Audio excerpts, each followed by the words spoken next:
शेतकऱ्यांच्या थेट खात्यावर उद्या जमा होणार 921 कोटी। पंतप्रधान पीक विमा योजना खरीप रब्बीतील रखडलेले दावे निकाली। मित्रांनो, पंतप्रधान पीक विमा योजनेतील गेल्या वर्षीचे खरीप आणि रब्बी हंगामातील रखडलेल्या दाव्यांची नुकसान भरपाई येत्या सोमवारी म्हणजेच उद्या शेतकऱ्यांच्या खात्यावर थेट जमा केली जाणार आहे। त्यात खरीपातील नुकसान भरपाई 801 कोटी तर रब्बीतील 112 कोटी रुपये असे एकूण मिळून 921 कोटी रुपये राज्यातील शेतकऱ्यांच्या खात्यावरती उद्या म्हणजेच सोमवारी हे जमा होणार आहे। यापूर्वी पीक विम्याची नुकसान भरपाई कंपन्यांकडून त्यावेळी थेट शेतकऱ्यांच्या खात्यावरती जमा करण्यात येत होती। मात्र पीएम किसान निधी वाटपाच्या धर्तीवर सोमवारी प्रथमच नुकसान भरपाईचे वाटप होणार आहे। पंतप्रधान नरेंद्र मोदी हे याचा शुभारंभ करतील। त्यानंतर शेतकऱ्यांच्या संलग्न खात्यावर डीबीटी द्वारे जे काही भरपाईची पैसे आहे, जी काही रक्कम आहे ती शेतकऱ्यांच्या खात्यावरती ही जमा केली जाणार आहे। मित्रांनो, मला सर्वांनाच माहिती आहे की राजस्थान मधील झुंझुनूत येथे आपल्या देशाचे पंतप्रधान नरेंद्र मोदी यांचा एक कार्यक्रम होणार आहे आणि या कार्यक्रमातच हा निधी वितरित केला जाणार आहे। तुम्ही ते बघू शकता। केंद्र सरकारच्या निर्देशानुसार आता ही एकूण 921 कोटी रुपयांची नुकसान भरपाई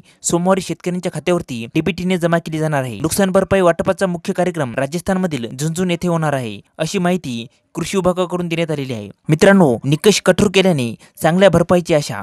तुम्ही ते बघू शकता। नुकसान भरपाईचे निकषही कठोर केल्याने शेतकऱ्यांना चांगली नुकसान भरपाई मिळाली। या हंगामातील राज्य सरकारचा विमा हप्ता रखडला होता, त्यामुळे शेतकऱ्यांचीही नुकसान भरपाई प्रलंबित होती। राज्य सरकारने 1028 कोटी रुपयांचा हा हप्ता 13 जुलै रोजी कंपनीकडे जमा केलेला आहे। त्यामुळे शेतकऱ्यांची भरपाई मिळण्याचा मार्ग हा मोकळा झालेला होता।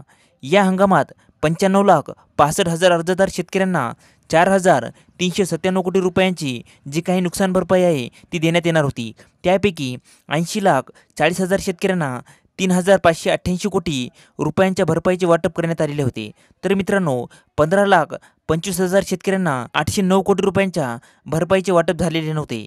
तर मित्रांनो, आता लवकरच म्हणजे उद्या पंतप्रधान पीक विमा योजना या योजनेचे जे काही 921 कोटी रुपये आहेत हे शेतकऱ्यांच्या खात्यावरती जमा केले जाणार आहेत। तर मित्रांनो, शेतकऱ्यांसाठी ही अत्यंत महत्त्वाची माहिती होती। तर मित्रांनो, हा व्हिडिओ कसा वाटला खाली कमेंट करून सांगा आणि याविषयी अशाच आणखी नवनवीन माहितीसाठी आपल्या के मराठी GR या यूट्यूब चॅनलला लाईक, शेअर आणि सबस्क्राईब करायला विसरू नका।